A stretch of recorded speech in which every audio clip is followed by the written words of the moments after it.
Welcome to ESL Drama Queen. I am your hostess and drama queen, Michelle. Today, I will be answering a few questions a few followers have sent me. This is Ask the Drama Queen.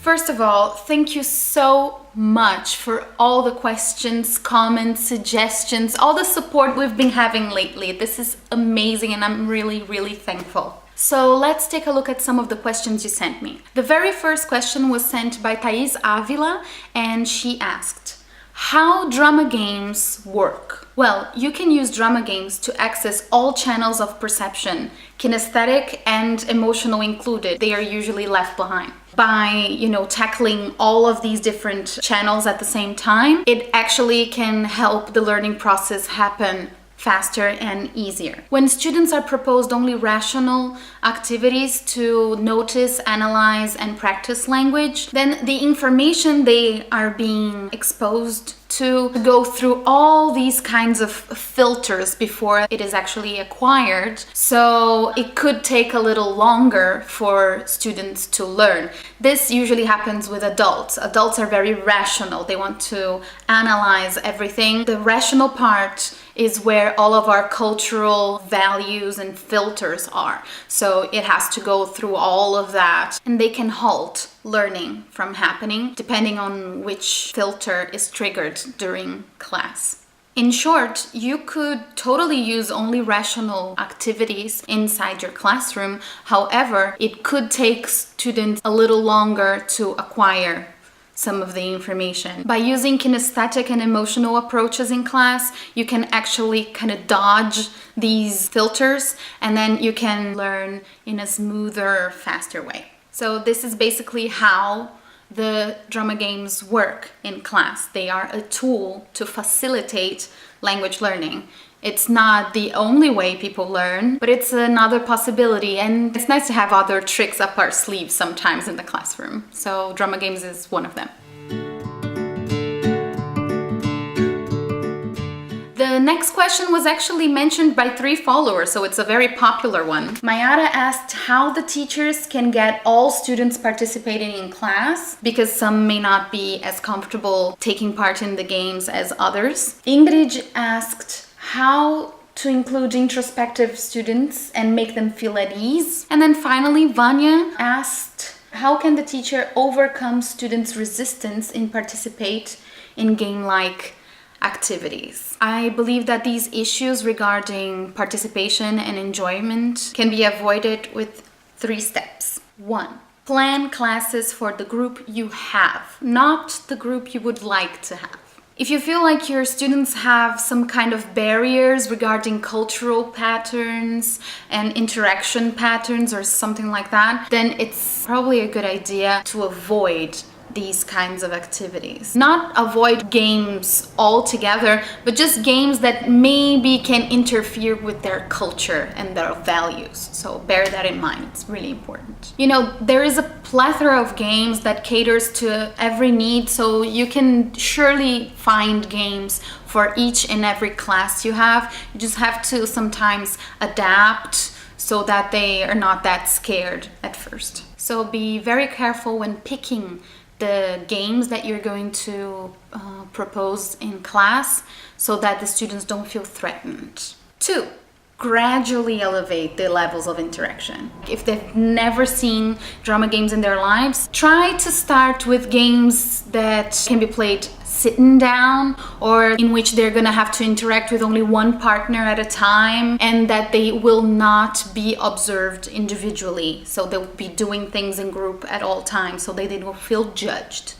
Then you can move on to games with large groups in which sometimes one of the group has a little bit more talking time and people observing him or something like that. And finally, you can go to games with a lot of movement that involve students in every way and also using individual presentations, which are usually the most feared part of the games. This way you can elevate the level of difficulty, I would say, little by little, and then your students will feel more comfortable taking part in the activities. They've never seen anything like that in their lives, and then they have to, walk around and pick stuff from the ground and throw balls at each other. Maybe it's a good idea to gradually introduce that. Last but not least, number 3, purpose. Make sure students know why they are playing the games and raise awareness to all the language they produced after they played the games. Purpose plays a vital role here. If students know why they are doing an activity, it is more likely that they will, engage in the activity. And also, at the end of the game, make sure they know that during that game, they have practiced language and that their language is now better than it used to be because of the game. That way, even if they are not fully aware of that at the time, it'll be a lot easier for them to accept playing more games in the future if they know that they were helpful and they have a purpose.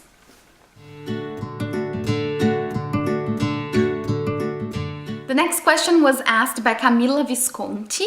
She wants to know which kind of drama games can help cognitive development of a 3-year-old bilingual child. Well, Camila, each child develops in its own way and at its own pace. However, around the age of 3, there are some milestones that are expected from a child regarding communication, whether verbal or nonverbal. Some of them are: say his or her name and age, run, speak between 250 and 500 words, imitate parents and friends, kick, throw, and catch a ball, answer simple questions and ask simple questions as well, walk forward and backwards easily, speak in sentence of between 3 and 6 words, tell and follow stories, show a wide range of emotions.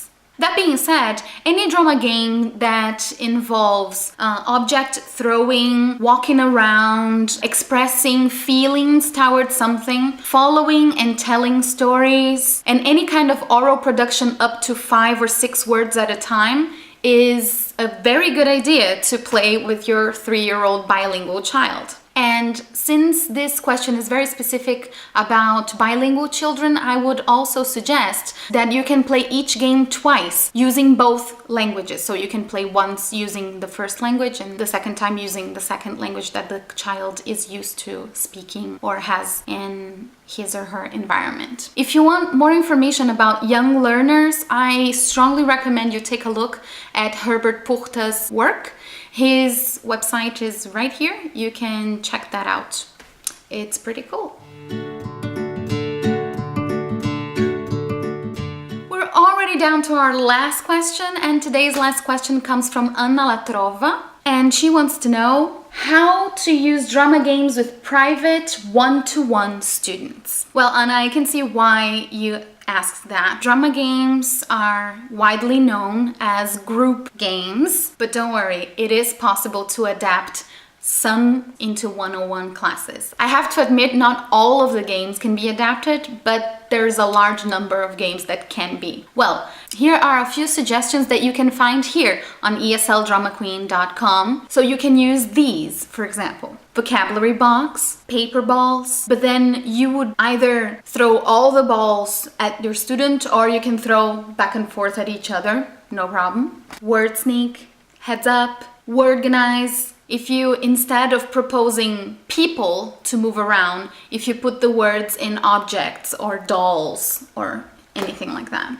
Gossip, but then your student will have to pretend that you are someone else as he or she reports all the information you have given him before. But it works, it's possible. And pictorial presentations.